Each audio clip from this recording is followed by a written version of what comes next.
Haleluya. Kita bersyukur kepada Tuhan dengan tepukan tangan yang paling meriah. Tuhan baik. Haleluya. Sungguh sangat luar biasa kita bisa hadir kembali. Kita bisa datang tiba di tahun 2023. Ini luar biasa. Haleluya. Dan untuk itu kita bersyukur kumpul bersama menikmati kasih dan kemurahan Tuhan. Tema kita sepanjang tahun adalah rebuild. Dan di hari pertama kita akan bahas tentang sebuah tema. Bangun management. Bangun management. Kita ucapkan bersama-sama 2, 3. Saudara-saudara sekalian, tadi malam di perpisahan tahun kita membahas tentang tahun-tahun bersama Tuhan. Yang pertama, tahun kebaikan Tuhan. Yang kedua, tahun kasih sayang Tuhan. Yang ketiga, tahun pemulihan dari Tuhan. Yang keempat, tahun berkat Tuhan. Yang kelima, tahun mujizat Tuhan. Dan yang keenam, tahun rahmat Tuhan. Ada 6 poin penting yang Tuhan berikan, delegasikan kepada kita sebagai umat-umat Tuhan. Tetapi untuk menikmati semua 6 jenis berkat di sepanjang tahun, kita harus membangun mesbah. Ini basic, ini dasar bagi kita untuk bisa menikmati berkat-berkat dimaksud. Haleluya. Karena Tuhan mesti disenangkan, dihormati, dipuji dari hidup kita sendiri secara pribadi, pertama. Kedua, secara keluarga. Yang ketiga, Tuhan mesti ditinggikan di dalam komunitas kita. Komunitas kita adalah keluarga Siloam. Maka Tuhan harus dipuji dan dibesarkan. Saudara-saudara sekalian, bangun mesbah. Mesbah pada dasarnya adalah sebuah struktur yang dibangun di tempat yang datar atau di atas gunung yang melebihi tinggi dari tanah atau lokasi di mana tempat orang datang kepada Tuhan untuk memuji Tuhan. Maka dibangunlah sebuah struktur yang terbuat dari batu-batu sebagai landasan untuk ditaruh di situ korban sembelihan, apakah dari lembu sapi, apakah dari kambing domba, atau dari burung terkukur atau burung merpati. Jadi mesti ada tempat yang lebih tinggi supaya korban itu tak bersentuhan dengan tanah, korban itu bersih, dan korban itu baik. Nah, untuk membangun mesbah diri, hidup, hati, dan pikiran kita mesti yang murni, yang baik, yang indah bagi Tuhan. Saudara-saudara sekalian, kata mesbah itu diambil dari bahasa Ibrani misbeh. Kata misbeh itu mempunyai pengertian membantai atau menyembelih. Karena kalau kita bicara soal mesbah, itu adalah korban. Apa Bapak Ibu sekalian? Korban. Menyembelih artinya domba disembelih, atau kambing disembelih, atau sapi disembelih. Di situ ada darah, ada daging, ada hati. Jadi arti kata mesbah itu adalah penyembelihan atau korban persembahan. Jadi kalau kita berbicara soal korban persembahan, itu berbicara apa yang akan kita korbankan, apa yang akan kita berikan. Sepanjang tahun ini kita akan bangun yang namanya mesbah korban kepada Tuhan. Maka ada beberapa poin yang akan saya kemukakan di sini. 1. Mesbah, bangun mesbah dalam perjalanan. Bangun mesbah dalam perjalanan. Kita sering berpergian ke Palu misalkan. Jangan lupa ada mesbah yang kita bangun sepanjang perjalanan kita. Kalau kita ke Surabaya, jangan pernah kita lupa di dalam perjalanan itu kita bangun mesbah, bangun pujian, bangun doa, bangun penyembahan kepada Tuhan. Jangan lupa, karena ada catatan Alkitab yang kita tengok dalam Keluaran pasal 17 ayat 13 sebagai konfirmasi bahwa ini benar. Kita lihat. Demikianlah Yosua mengalahkan Amalek dan rakyatnya dengan mata pedang, ayat 14. Kemudian berfirmanlah Tuhan kepada Musa, tuliskan semuanya ini dalam sebuah kitab sebagai tanda peringatan, dan ingatkanlah ke telinga Yosua bahwa aku akan menghapuskan sama sekali ingatan kepada Amalek dari kolom langit. Ayat 15. Lalu Musa mendirikan sebuah mezbah dan menamainya Tuhanlah panji-panjiku. Ia berkata, tangan atas panji-panji Tuhan, Tuhan berperang melawan Amalek turun temurun. Ini sebuah kisah perjalanan orang Israel dari Mesir menuju anak-anak. Di tengah perjalanan mereka dihadap oleh ancaman pemusnahan dan ancaman kematian, yaitu oleh orang Amalek. Singkat cerita, oleh karena keajaiban Tuhan, orang-orang Israel menang perang dan mengalahkan orang-orang Amalek dan menghancurkan mereka. Nah, setelah itu apa yang dibuat oleh Musa? Di depan orang Israel, ia membangun sebuah mezbah untuk korban kepada Tuhan sebagai ucapan syukur sukses perjalanan, sebagai ucapan syukur sukses perang. Kita ambil ini supaya perjalanan kita mantap, perjalanan iman kita sukses, perjalanan kita ke Poso, ke Palu, ke Amerika, ke Jakarta, ke berbagai tempat, ke Bali, ke berbagai tujuan kita selamat. Muliakan Tuhan, tinggikan Tuhan, bikin mezbah, sebab perjalanan akan berlanjut. Kalau kita bikin mezbah di dalam perjalanan lanjut kita akan baik-baik saja. Perjalanan lanjut kita akan berhasil. Perjalanan lanjut kita akan lihat mujizat yang lebih besar. Beri tepuk tangan kepada Tuhan. Mana akan terus memberikan air dari gunung batu. Tuhan akan terus berikan. Tuhan akan berikan daging burung puyuh. Kenapa? Kita membuat landasan yang tepat. Tolong dengarkan keluarga Siloam. Bikin perjalanan, bikin juga mezbah. Haleluya. Kasih tepuk tangan kepada Tuhan.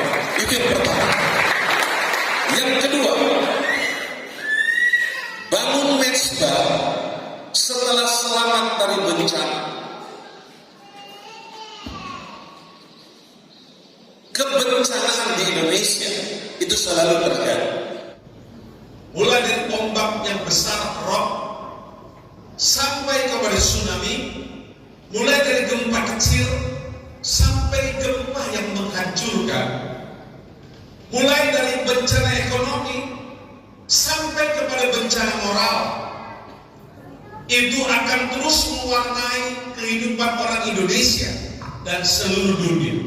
Artinya Bapak Ibu sekalian, ini tak bisa dihindarkan. Karena dunia ini, bumi ini sudah terluka. Gawat. Dunia yang kita pijak ini sangat rentan sekali. Sekali Tuhan goyah, itu hancur. Hancur. Puji Tuhan, kita ada di Parigi yang masih terbebas dari bencana, tapi tidak ada jaminan ke depan. Itulah sebabnya kita tetap berdoa supaya kita tetap dalam perlindungan Tuhan. Katakan amin. Beri tepuk tangan kepada Tuhan Yesus Kristus. Tepuk tangan yang paling keras dan katakan haleluya. Ucapkan amin. Penuhi ruangan ini dengan pujian penyembahan kita. Oh haleluya. Kita lihat sebuah pelajaran penting. Itu kisah yang terjadi sekitar 5.000 tahun yang lalu. Itu populer, yaitu bencana tsunami terbesar, banjir terbesar sepanjang masa. Kisah Nabi Nuh dalam Keluaran 8 ayat 20. Setelah bencana selesai, 150 hari Nabi Nuh ada di atas baka dan kemudian turun. Setelah dia selamat dari bencana besar, setelah dia mengalami peristiwa yang sangat mengerikan, arus yang paling kuat, gelombang yang paling tinggi, di mana air menutupi seluruh gunung-gunung, terciptalah samudra, laut yang sangat besar. Nah, setelah dia lolos, mari kita lihat apa yang terjadi. Kejadian 8 ayat 20. Lalu Nuh mendirikan mezbah bagi Tuhan dari segala binatang yang tidak haram dan dari semua burung yang tidak haram. Diambilnya beberapa ekor, lalu dia mempersembahkan korban bakaran di atas mezbah itu. Ketika Tuhan mencium persembahan harum itu, berfirmanlah Tuhan dalam hatinya, aku tak akan mengutuk bumi ini lagi karena manusia, sekalipun yang ditimbulkan hatinya adalah jahat dari sejak kecilnya, dan aku tak akan membinasakan lagi segala yang hidup seperti yang kulakukan, sebab bumi masih ada, tak akan henti-henti musim menabur, mus dan menuai, dan dingin dan panas, kemarau dan hujan, siang dan malam. Setelah bencana berlalu, apa yang kedua? Bangun mezbah. Setelah bencana selesai, bangun mezbah, Bapak Ibu sekalian. Saya ingin taruh di hati kita. Setiap ada peristiwa besar dalam kehidupan kita, contoh, ada yang merugikan kita dan menghancurkan kita, bangun mezbah. Ketika ada sesuatu yang terjadi dalam kehidupan kita yang memukul keluarga kita, memukul ekonomi kita, sepertinya mau menghancurkan masa depan kita, bangun mezbah. Haleluya, haleluya. Sebenarnya mungkin Tuhan akan terus menghancurkan dunia dengan banjir, tapi setelah bangun mezbah, Tuhan bilang, aku tidak akan menghancurkan bumi ini lagi dengan air. Akan ada musim kemarau, musim panas, musim hujan, dan musim kering. Akan ada menabur dan akan ada yang menuai. Artinya Tuhan melakukan sesuatu yang manis, sesuatu yang indah, sesuatu yang dahsyat setelah mezbah dibangun. Tangkap ini ya. Engkau rugi, bangun mezbah. Engkau sakit, bangun mezbah. Engkau mengalami pukulan berat, bangun mezbah. Karena Tuhan akan melakukan perubahan. Tuhan akan mereschedule kembali tentang hidup kita. Haleluya. Setelah terjadi bencana, bangun mezbah. Glory bagi nama Tuhan. Supaya bencana yang sama tidak datang lagi. Bangun mezbah supaya peristiwa yang sejenis tidak datang lagi. Haleluya, haleluya. Yang mau bangun mezbah, angkat tangannya ke atas.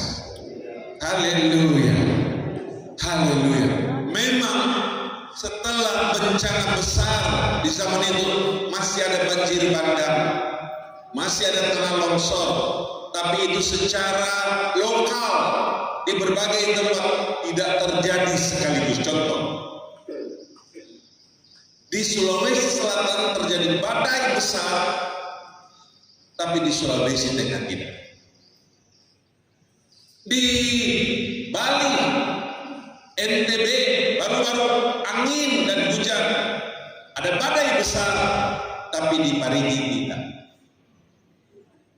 Itu memang masih terjadi, tapi tidak secara global. Haleluya.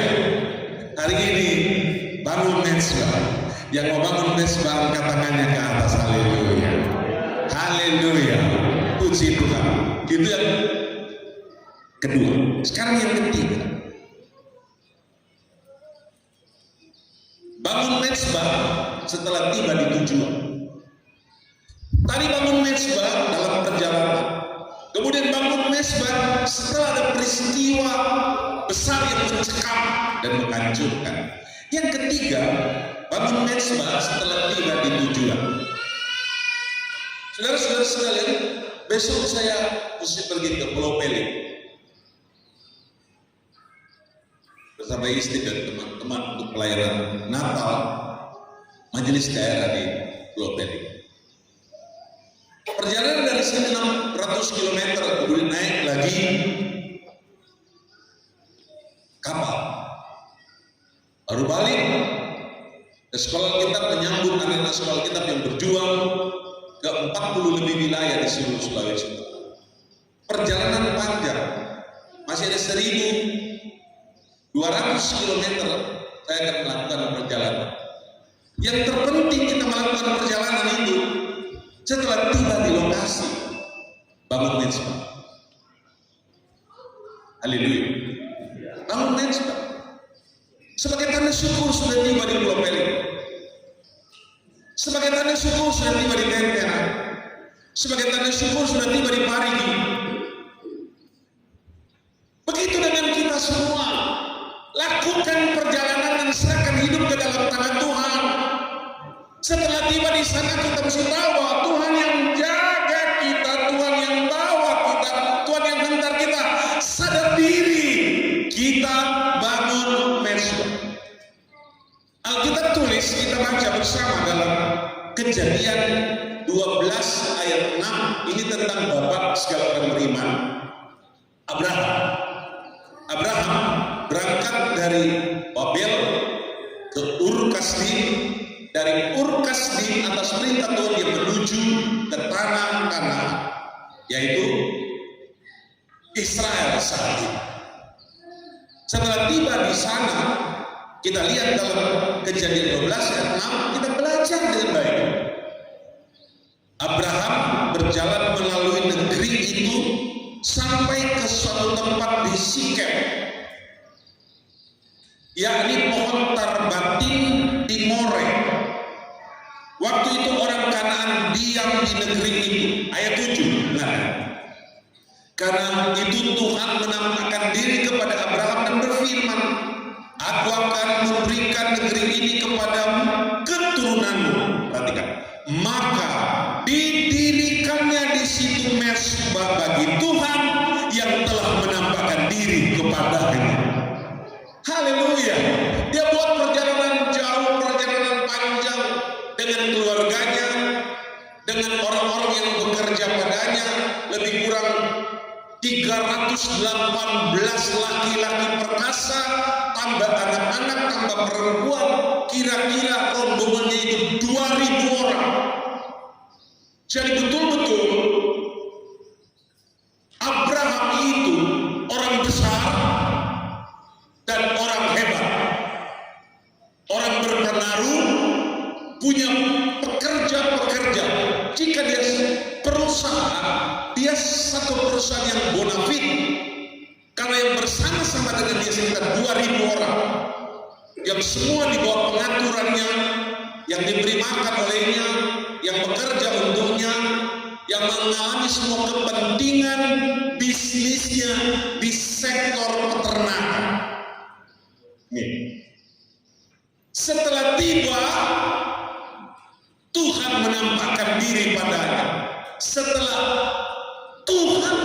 menampakkan diri padanya, dia membangun mezbah di Sikem. Sikem itu hari ini daerah Nablus, dekat dengan atau kawasan Samaria. Hari ini kawasan West Bank. Inilah tempat pertama kali Abraham tiba dan dia bangun mezbah di sana. Puji Tuhan. Maka itu peristiwa 4.000 tahun yang lalu. Saya ulangi, 4.000 tahun yang lalu. Maka hari ini 4.000 tahun yang lalu yang Tuhan sudah kasih itu negeri itu padanya. Hari ini negeri itu milik keturunannya.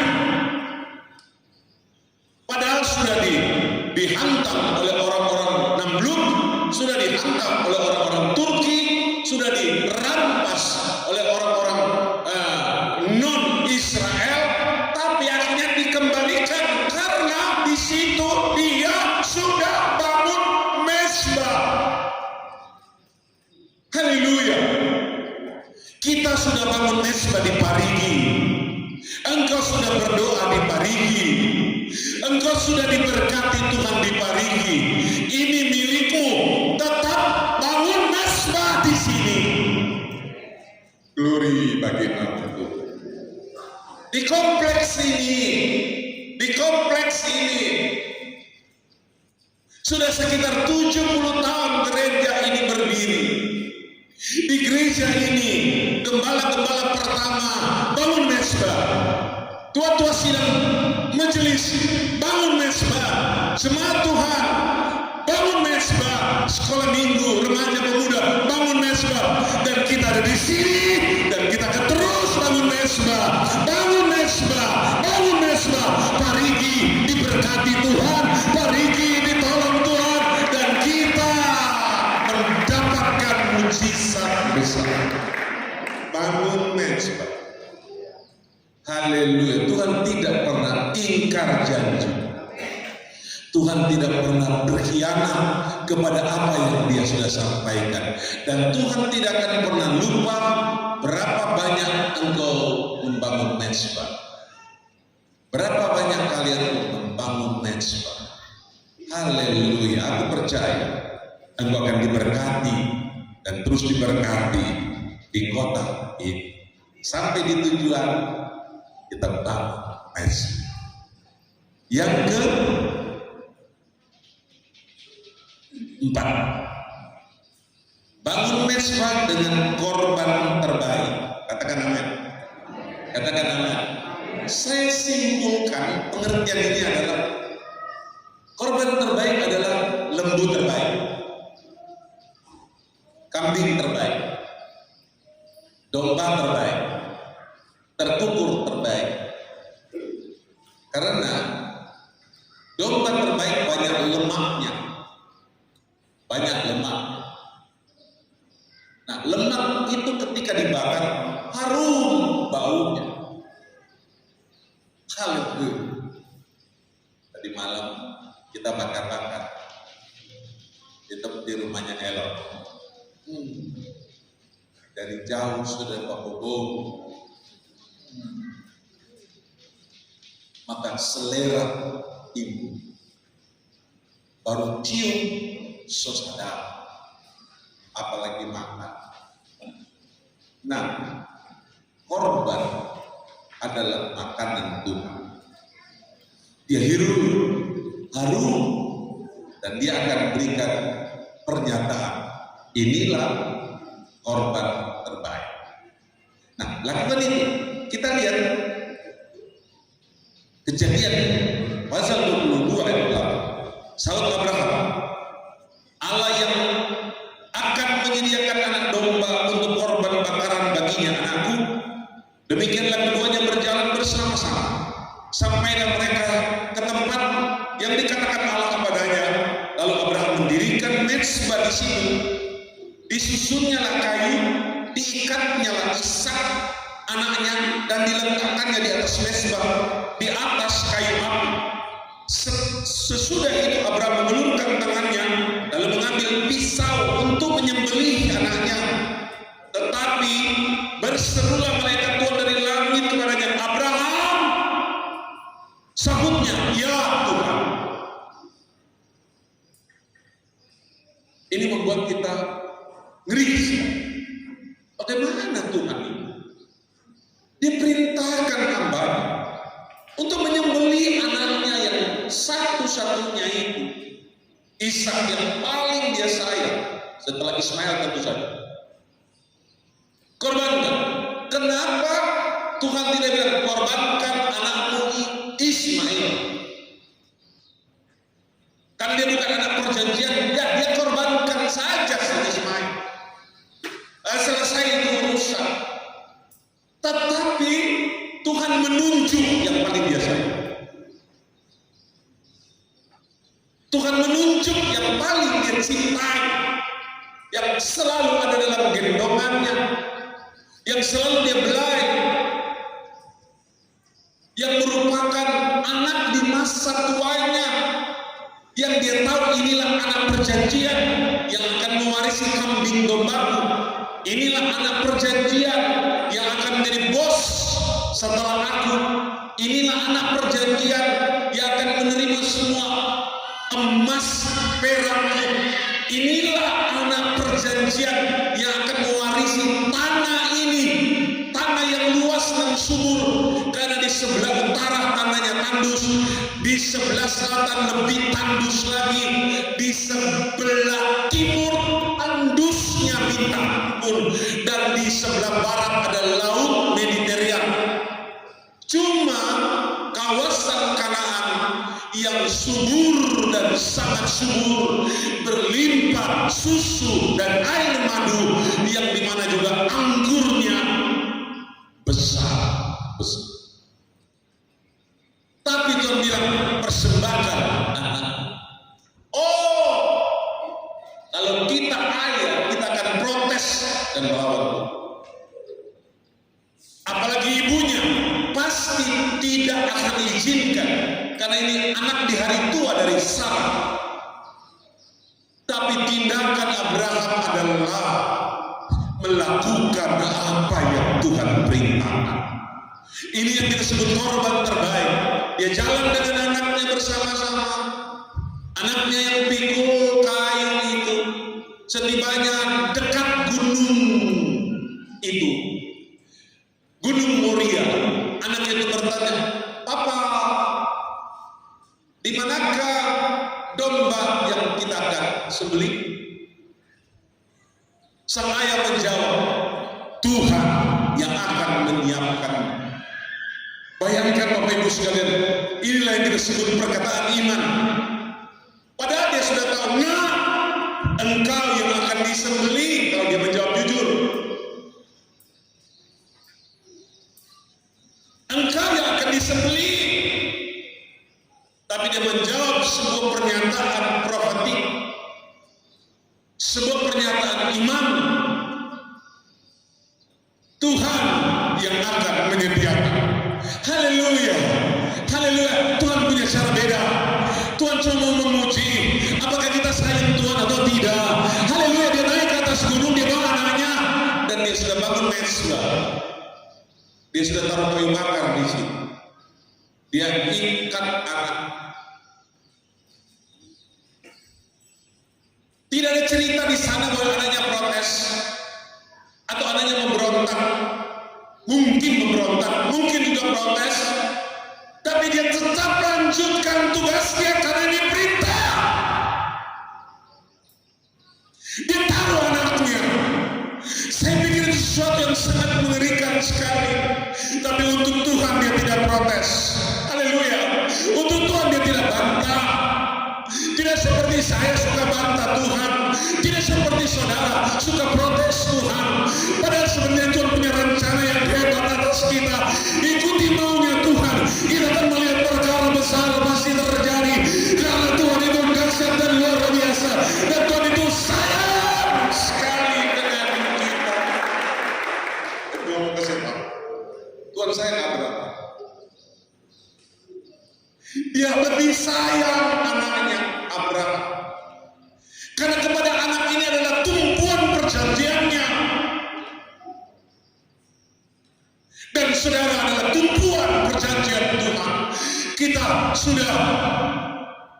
menjadi tebusan Tuhan, dan kita sudah dijanjikan surga. Tuhan tidak mungkin membantai kita, karena Tuhan sayang kita.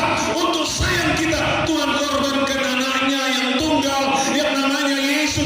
Itulah sebabnya aku katakan pada saudara, tetaplah bangun mezbah, tetaplah cari Tuhan, dan jangan tinggalkan Tuhan. Teruslah berserah padanya, lakukan yang terbaik padanya. Ketika engkau melakukan itu, ya ada untukmu, dan dia tolong engkau dengan cara yang istimewa. Engkau harus menyembah Tuhan.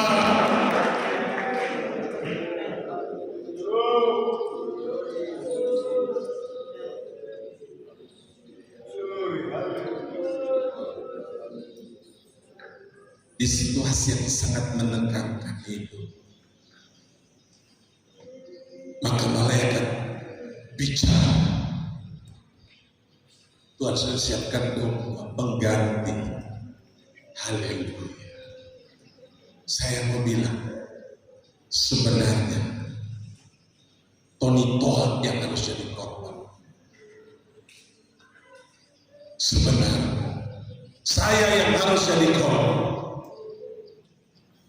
Sebenarnya kita semua yang harus jadi korban. Tapi ada korban pengganti. Korban pengganti kita, Yesus. Dia anak domba Allah yang menjadi pengganti kita. Sehingga kita semua tidak jadi korban. Korban cukup satu untuk semua. Korban itu adalah Tuhan Yesus. Yang kelima, mezbah api langit. Mezbah api langit. Ini sebuah pilihan Bapak Ibu sekalian. Ini tentang Elia. 850 nabi Baal dan nabi Asyera dilawan oleh seorang nabi yang namanya Elia. Nabi politeisme dan nabi Tuhan. Nabi satu Tuhan. Perang di atas gunung Karmel. Ini perang rohani. Kalau Elia kalah, Elia mati.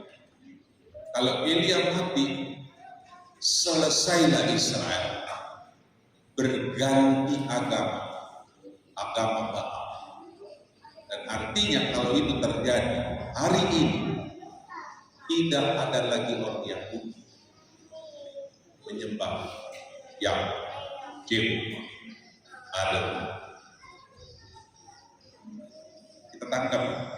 Jadi di sini pemusnahan agama, pemusnahan pemujaan kepada Tuhan. Tapi itu melewati sebuah proses penyembahan korban. Hari-hari ini kekristenan mau bangkrut kalau kita tidak menjadi duta-duta Kristen yang militan. Eropa Kristennya diambang kebangkrutan, demikian dengan Amerika Serikat. Situasi buruk secara spiritual sedang melanda dunia. Kita adalah duta-duta korban untuk Tuhan. Amin. Bangun mezbah. Amin. Bangun mezbah. Amin. Berbanyak mezbah. Amin. Dan setelah itu terjadi demonstrasi di atas gunung Karmel.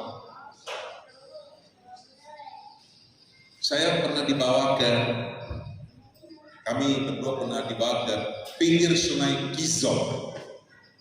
Dan tidak jauh dari sungai Kizon itu ada 1 kilometer ada gunung Karmel. Nah, di gunung Karmel itulah terjadi peristiwa perang spiritual terbesar di Israel. 850 nabi Baal dan nabi Asyera. Dan 850 nabi ini dibawa ke sungai Kizon dan disembelih oleh Elia, karena Elia menjadi pemenang. Sadis kelihatan. Sadis. Disembeli. Saya tidak tertarik dengan itu. Saya tertarik ketika persembahan hidup selesai, diatur, kemudian di petang hari ada waktu jam doa, ada waktu jam penyembahan. Tepat Elia mengangkat tangan dan dia teriak membelah hiruk pikuk. Ketika itu jawablah aku. Ketika dia teriak seperti itu, maka menyambarlah api dari langit dan menjilat habis semua korban, semua kayu, bahkan batu-batu, bahkan air di parit, semua kering dan menjadi abu semuanya. Ini cara Tuhan. Kalau kita melakukan penyembahan kepada Tuhan, bangun mezbah, ada api dari langit datang, menyambar habis, memakan habis korban kita. Itu api surga. Sekarang kita berbicara tentang Roh Kudus. Haleluya. Jangan pulang di tanggal 1 Januari 2023 sebelum engkau dijamah oleh Roh Kudus, sebelum ada bahasa roh menjamah lidahmu dan kita bicara tentang Tuhan dan Roh Kudus hari ini. Haleluya. Api langit itu adalah api Roh Kudus. Haleluya. Sembah Tuhan 2 menit dan jangan kendorkan mezbah. Ada mezbah di hatimu, mezbah di mana engkau taruh korban di situ, korban penyembahanmu. Semua sekarang buka mulut dan mulai menyembah Tuhan. Glory haleluya. Glory haleluya. Teruskan, terus. Biar temanmu mendengar engkau bangun mezbah. Temanmu di depan, di kiri, kanan, dan belakang. Biar 2-3 orang dari jarak engkau duduk juga ikut mendengarkan engkau menyembah. Hai jiwaku, pujilah Tuhan. Hatimu sembah Tuhan. Saya ingin tahun ini kita punya landasan korban persembahan kepada Tuhan, supaya kita akan melewati tahun 2023 di mana tahun ini kita sukses tiba di tujuan kita, tujuan pelayanan, tujuan ekonomi, tujuan keluarga, tujuan perjalanan kita tiba dengan suatu tujuan karir kita. Haleluya. Bangun mezbah di kantor, bangun mezbah di tokomu, bangun mezbah di tempat engkau bekerja, bangun mezbah di rumahmu, bangun mezbah di perjalanan, bangun mezbah di segala tempat, supaya ada aset-aset Tuhan, ada aset-aset kerajaan Tuhan yang ada pada kita semua. Haleluya.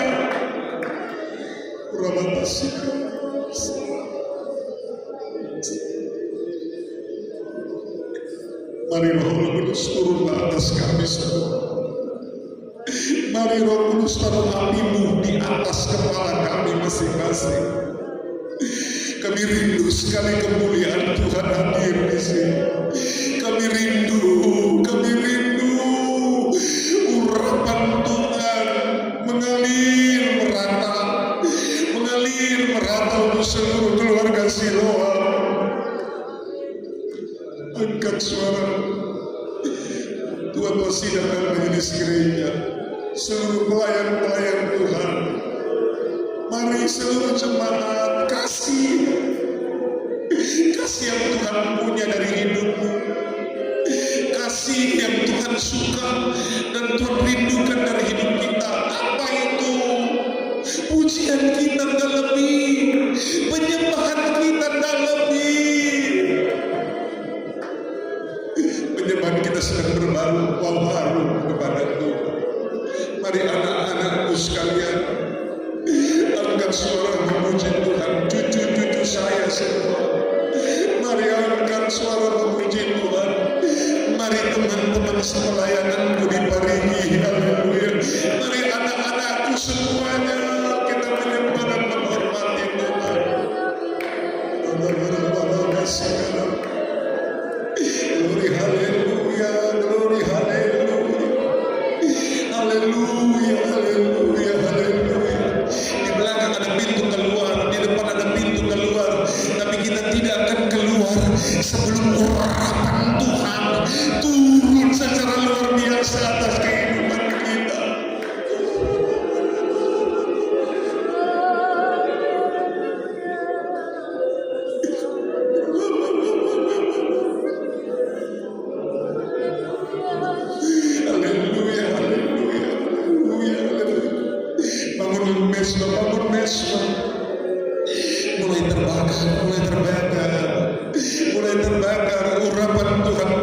atas kita secara luar biasa. Pengerja-pengerja, mana suara penyembahanmu? Ibu-ibu semuanya, mana suara penyembahan kita kepada di gereja yang baru, yang kita bangun dengan air mata, yang kita bangun dengan susah payah. Di tempat ini kita menyembah Tuhan. Terus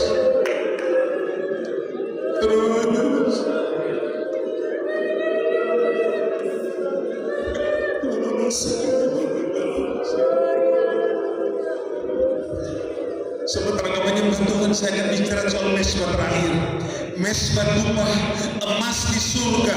Maka datanglah seorang malaikat lain dan dia pergi berdiri dekat mesbah dengan sebuah pedumpaan emas, dan kepadanya diberikan banyak kemenyan untuk dipersembahkan bersama-sama dengan semua orang kudus, bersama-sama dengan doa semua orang kudus di atas mesbah emas di hadapan takhta itu. Dengar dulu sebentar engkau menyembah Tuhan. Di surga ada sebuah mesbah tumpah dari emas. Maka semua doa kita tiba di situ. Di situ ada seorang malaikat. Doa dari Bapak Impau tiba di situ.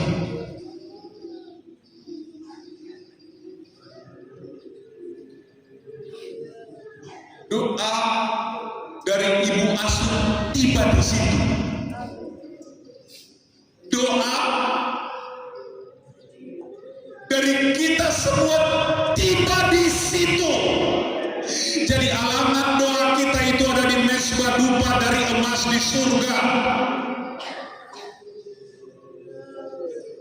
Kemudian malaikat mengambil kemenyan dan mengolah semua doa-doa kita, mengolah semua penyembahan dan pujian kita. Jadi saudara sekalian, doa kita yang kita sudah panjatkan kepada Tuhan tiba di surga. Tidak ada yang bisa menghalanginya. Tiba di surga dan dibakar bersama dengan kemenyan-kemenyan, dan doa kita diolah oleh surga, diolah oleh surga. Haleluya! Angkat penyembahanmu kepada Tuhan dan tiba di sana.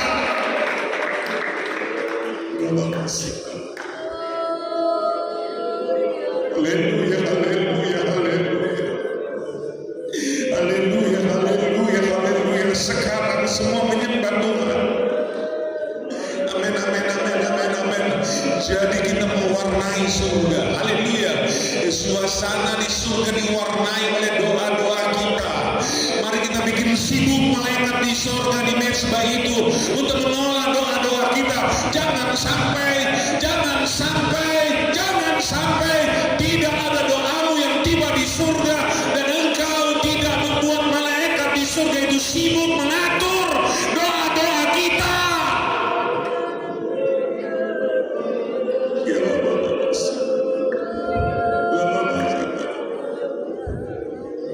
Maka naiklah asap kemenyan bersama dengan doa-doa orang kudus itu dari tangan malaikat itu kepada Allah.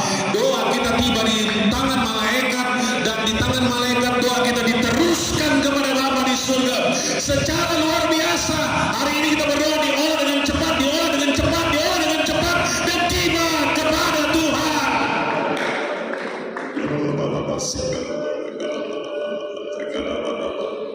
Saya mau dengar, Tuhan mau dengar, yang terutama suara anak-anak muda. Haleluya. Mana suara pemudi-pemuda, remaja Siloam? Angkat suaramu dan berikan penyembahan kepada Tuhan. Gak boleh pulang, gak boleh pulang sebelum engkau dilawan oleh Tuhan dengan cara yang luar biasa.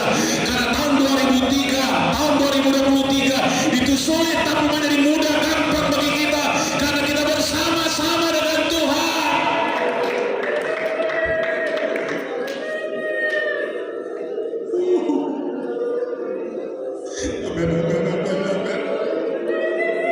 Sambil menyembah, taruh tanganmu di hati, resapi setiap poin firman.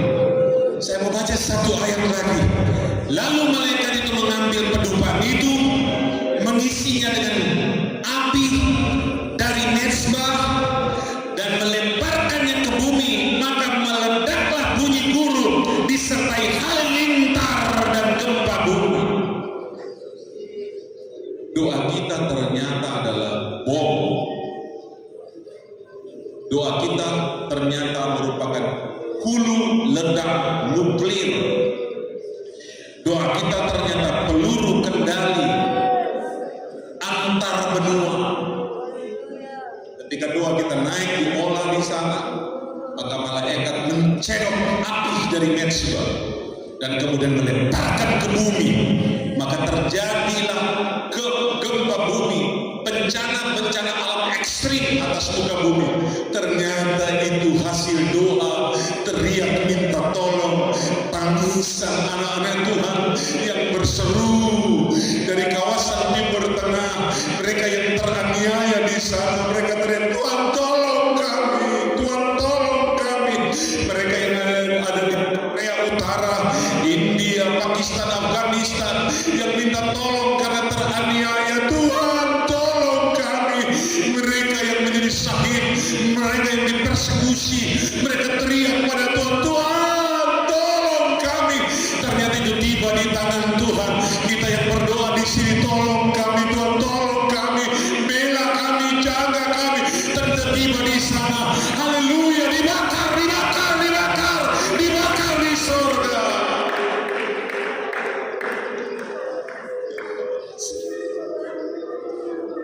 Mana berkat Tuhan sedang turun atas kita, mana penyembahanmu, haleluya, haleluya.